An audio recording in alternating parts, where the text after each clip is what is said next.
Bulatkan tekad, kuatkan hati, negeri ini memanggilmu kawan. Belajar, bergerak, berbagi untuk negeri. Guru penggerak, majukan pendidikan. Guru penggerak menghamba pada murid. Kreatif, rancang pembelajaran. Hargai potensi, tingkatkan prestasi. Lahirkan profil pelajar Pancasila. Belajar, bergerak, berbagi untuk negeri. Kita menjalin kolaborasi. Belajar, bergerak, berbagi untuk negeri. Demi bakti pada Ibu Pertiwi.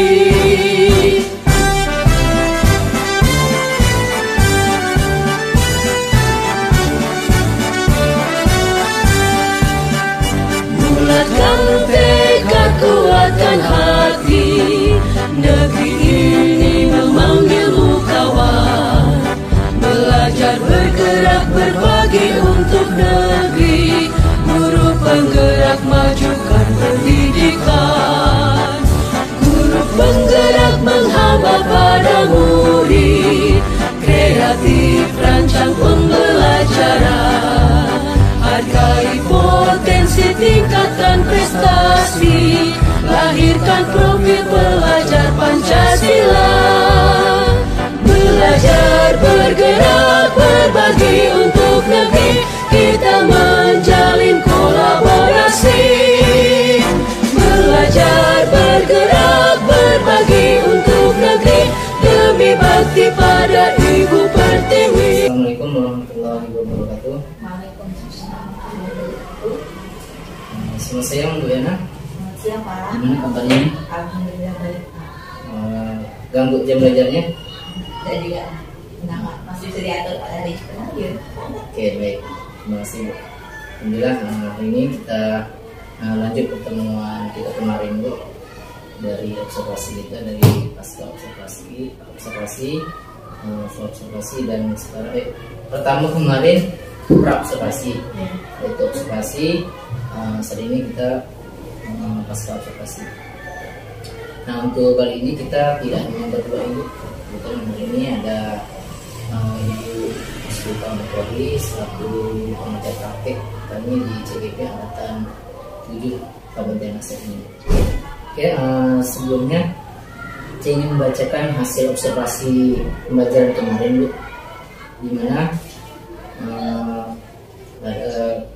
pembelajaran kemarin itu yang Ibu pilih itu tema 9 subtema 2 Bu ya, yaitu bahasa Indonesia dan IPA. Ibu mengaku di kelas 4B benar Bu ya. Nah, pada saat observasi kemarin itu ada beberapa catatan Bu. Ini dari aspek dan strategi pengembangan dari area kognitifnya, psikomotornya, pembelajaran berdiferensiasi dan KSM Bu. Nah, pada yang pertama itu pada area kognitifnya itu kemarin saya melakukan observasi itu ada. Nah, di situ catatan hasil pengamatan saya itu dalam aktivitas pembelajaran itu Ibu terlihat sudah mengarahkan murid dan mengamati materi tentang sumber energi pada buku materi. Terus aktivitas berikutnya murid atau siswanya menjawab pertanyaan-pertanyaan pemantik yang diberikan oleh Ibu saat pembelajaran kemarin. Terus kegiatan dilanjutkan dengan diskusi dulu ya, pada diskusi kemarin dan berbalik antara guru dan muridnya. Terus guru juga memberikan pembalik dari area psikomotornya itu juga ada. Nah, catatan saya dalam aktivitas pembelajaran guru terlibat atau melihatkan sebuah contoh dari sumber energi. Terus murid mengamati dan mengidentifikasi melalui pertanyaan-pertanyaan memantik. Nah, di pembelajaran berdiferensiasi ini saya lihat kemarin itu belum tampak, belum ada. Nah, dalam aktivitas pembelajaran kemarin itu belum terlihat diferensiasinya. Nah, ada itu pembelajaran yang diferensiasi konten, proses hukum, produknya. Sedangkan pembelajaran KSE itu ada ada beberapa aktif pembelajaran itu sudah melakukan pendekatan KSE seperti mengingatkan siswa pentingnya kesadaran diri dan manajemen diri melalui perhatikan siswa di setiap penyampaian materi. Selain itu, dalam aktivitas psikomotornya, ibu juga meminta murid untuk memilih sumber energi di lingkungan di sekitar dan akan dipresentasikan di depan kelasnya, depan kelas ibu. Nah, untuk komponen KSM-nya lainnya itu pada bagian kesadaran sosial dan kemampuan bereaksi itu masih belum terlihat. Nah, catatan tambahan dari saya itu dalam proses pembelajaran ada hal menarik yang terjadi, di mana ibu itu memberikan kesempatan kepada murid untuk mendapatkan pengalaman langsung, ya, dengan ibu meminta murid ibu untuk membuat sumber energi alternatif, di mana ibu meminta peserta didiknya atau murid ibu itu membuat kincir angin dan dipresentasikan di depan kelas. Walaupun kemarin itu belum, itu tugas kelompok dan dilakukan di rumah bu ya. Iya. Oke, baik. Karena tidak cukup waktu Pak kalau. Iya. Ini untuk ibu menjadi materi lagi kan ulangan kita minggu depan. Jadi saya tugaskan memang siswa itu di rumah kelompoknya masing-masing. Oke. Baik, Bu. Terus ini Bu, nah dari tadi hasil catatan observasi saya itu pada saat ini saya akan kita bincang-bincang lanjutan lah Bu dari kemarin itu. Nah, kita sering-sering aja Bu ya. Iya boleh. Oke. Nah, pada saat pembelajaran kemarin itu menurut Ibu sudah tercapai belum tujuan pembelajaran? Kalau yang tujuan pembelajaran Pak yang saya lakukan kemarin, kalau dikatakan tercapai sampai 100% sih tidak saya, karena itu memang masih ada beberapa siswa yang masih belum maksimal memahami tentang materi yang saya lakukan di kemarin. Seperti itu ya. Iya. Terus cuman ada yang sudah tercapai. Alasan siswa itu belum capai tujuan pembelajaran itu kenapa? Kalau menurut saya pribadi kemarin itu mungkin dari model pembelajarannya mungkin juga banyak aspek sih Pak yang mempengaruhi belumnya tercapai tujuan pembelajaran yang saya lakukan kemarin. Kalau menurut saya pribadi sih mungkin dari model pembelajaran, tapi sudah saya terapkan sejak kemarin yang kayak misalnya anak dikelompokkan kayak diskusi kemarin, terus mereka juga saya suruh mengerjakan tugas yang di rumah masing-masing tentang tugas kincir angin. Tapi memang beberapa anak itu masih ada yang belum mencapai. Mungkin tadi karena model pembelajaran yang saya pilih di situ belum mampu membantu dia untuk seperti itu. Kira-kira ada nih solusi bagaimana supaya siswa itu semua bisa 100% bisa mencapai tujuan yang diharapkan?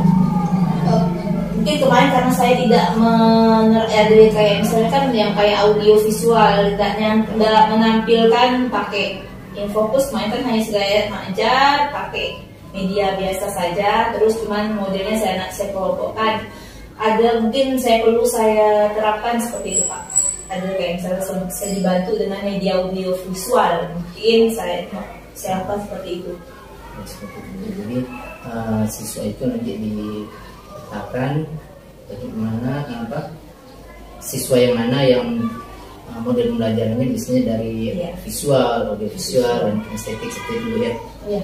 Nah,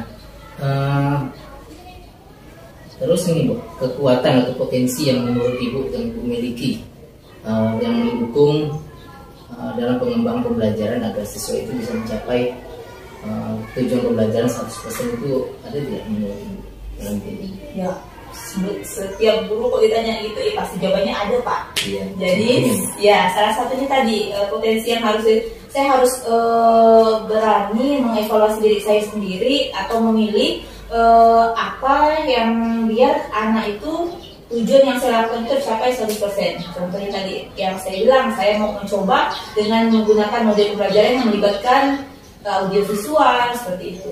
menggunakan media audio Iya. suara gitu ya. Iya. Terus ini Bu, gaya belajar, cara dengan gaya belajar melalui proses belajar atau produk yang Ibu hasilkan ini, itu kan membeda-bedakan sesuai level muridnya tadi itu ya. Visual, animasi itu dibicarakan cara pembelajaran itu berbeda Bu ya. Itu menurut Ibu bagaimana? Apakah bisa untuk ini memenuhi tujuan pembelajaran? Kalau menurut saya sih bisa, karena dengan cara yang pernah saya lakukan juga, coba itu kan, kalau kita sudah melibatkan anak audio visual itu anak lebih tertarik juga, dan mereka pun lebih fokus kalau menurut saya seperti itu. Jadi sesuai dengan keinginan mereka. Iya, lebih Jadi keinginan mereka. itu tadi kan mengarah ke pembelajaran yang berdiferensiasi. Menurut pernah tidak Ibu mendengar pembelajaran berdiferensiasi? Kalau dengar, saya sih pernah dengar itu, kalau tidak salah kalau menerapkan sih belum Pak ya, karena saya masih pakai RPP. Saya Bapak dari sendiri di RPP saya masih pakai RPP kurikulum 13. Nah, tahun depan insya Allah kita udah masuk ke kurikulum Merdeka. Kalau RPP yang saya dengar itu kayaknya dia yang berpihak ke siswa gitu. Pembelajaran ya. Iya, pembelajaran yang berpihak ke siswa gitu. Jadi untuk pembelajaran berdiferensiasi itu pembelajaran yang berpihak pada siswa. Ya, setahu saya sih hanya seperti itu Pak ya. Kebetulan saya belum menerapkan RPP itu. Nah, sejauh mana nih pemahaman Ibu terhadap tentang ini pendekatan permainan atau speaking biasa kita Ibu ya? Kalau saya sih Pak, memang di kelas itu menurut saya pribadi speaking itu manfaatnya dulu Pak ya, anak lebih awalnya udah fokus, ketika mereka udah banyak ngobrol, kadang saya bilang ayo kita speaking sebentar. Nah, speaking yang di kelas saya yang saya terapkan tuh misalnya tepuk pagi berarti 1 kali, tepuk siang anak tepuk 2 kali seperti itu, misalnya tepuk malam tidak saling tepuk diginikan saja. Nah itu kadang kalau misalnya anak-anak yang tidak konsen itu nampak Pak. Jadi manfaatnya salah satu di situ. Lagi pula selain manfaatnya seperti itu, lebih kayak refresh lagi kegiatan mereka, beri semangat lagi untuk mereka. Iya. Bisa ini juga ya, speaking itu memecahkan kekakuan. Iya, dengan siswa itu, iya, mendengarkan itu mereka itu kelihatannya merhatikan, tapi bikin gimana? Makanya fokus kan dia seperti itu saya. Itu sudah lama saya terapkan Pak, dari awal kelas 4 saya juga dapat pelatihan dari kecamatan kan, jadi saya terapkan di kelas saya. SPK itu kan masing-masing beda Pak ya, wali kelas mau gimana terserah. Terus ini Bu, tentang kemampuan sosial dan keterampilan berelasi ini, sejauh mana sih Ibu memahami tentang pembelajaran atau kemampuan sosial dan berelasi? Relasi guru dengan siswa atau siswa dengan siswa? Sama Bu. Oke. Kalau setahu saya bisa diukur dari kegiatan gini Pak. Kalau misalnya biasanya kan anak-anak nih saya kasih tugas kelompok, nggak mesti hanya tugas yang tema Pak ya. Ya udah tugas yang tema. Kalau tema kayak main tugas kelompok, misalnya kalau di sekolah kadang tuh ya tadi ada saya menerapkan tutor sebaya. Jadi saya kelompokkan anak itu misalnya ada 8 kelompok, terus yang memang punya kemampuan yang itu saya terapkan. Nah nanti saya itu kan mereka mereka membantu teman-temannya mengajarkan teman-temannya yang kurang. Jadi menurut saya salah satu itu relasi atau kegiatan emosional juga bisa diukur dari situ. Jadi mengelompokkan siswa untuk itu sebaya. Iya, saya kegiatan sosial berelasi sama teman itu. Terus ini Bu, setelah ini ada tidak rencana pembelajaran ke depan yang akan Ibu lakukan? Ada sih ya, tadi mau coba memperbaiki tadi kegiatan pembelajaran yang saya lakukan kemarin, karena beberapa masih ada anak siswa saya yang belum capai tujuan pembelajaran. Tadi saya mau coba berhubung Bapak juga tadi ada bilang minggu tentang pembelajaran berdiferensiasi, saya mau coba seperti itu. Jadi rencana Ibu itu membuat pembelajaran yang mengimplementasikan pembelajaran berdiferensiasi Bu ya. Iya. dan sekali dengan pembelajaran model ini sosial emosional. Itu sebenarnya sih kemarin sudah apa sih saya lihat pembelajaran itu emosi sosial dan emosional, mungkin nanti bisa diterapkan ditampilkan di RPP ini gitu ya. Tapi itu enggaklah seminggu sekarang Pak ya, karena kan mungkin apalagi anak-anak mau ulangan, jadi mungkin nanti tahap pengajaran baru saya itu terapkan RPP itu, karena kan sekarang memang 2 hari lagi, tinggal besok lagi saya masuk materi. Jadi rencana waktu untuk pelaksanaan itu nanti setelah itu ulangan tahun semester depan iya, ya, karena ini udah mau ulangan juga. Tanggal 5 itu ulangan. Nah, kira-kira siapa nih yang ingin Ibu libatkan dalam? Oh pasti teman sejawat saya, Bu Mariati. Kan saya sama dia itu kan saya 4B dan 4A yang akan saya libatkan jadi saya. Libatkan dalam pembangunan museum. Terus kira-kira siapa nih Bu yang bisa mengontrol Ibu dalam membantu Ibu mengontrol dalam pembelajaran rencana itu kan? Bapak Insyaallah. Ya. Selain itu Bapak sekolah. Iya. Yang bisa mengontrol itu membantu untuk mengontrol itu bisa rekan sejawat saya dan Pak sekolah juga bisa ya. Oke. Nah, Ibu mungkin itu misalnya ini terus ini pada pembelajaran Ibu yang kemarin Ibu lakukan itu gimana perasaan Ibu? Perasaan gimana nih Pak? Maksudnya perasaan yang maksudnya atau yang saya rasakan tentang yang pembelajaran saya lakukan kemarin tentang ini. Oh, kalau menurut saya sih memang saya udah berusaha melakukan sesuai dengan RPP yang saya buat, terus sesuai tujuan yang saya buat juga udah saya lakukan sampaikan ke siswa. Cuman memang tidak dipungkiri Pak ya, ada beberapa siswa yang masih belum memahami belum tercapai dengan tujuan pembelajaran yang saya buat. Jadi kesimpulannya saya mau coba ubah rencana pembelajaran tadi yang kita tadi bahas sedikit tentang diferensiasi dan nanti saya juga bisa dibantu dengan Bapak dan rekan sejawat ya. Terus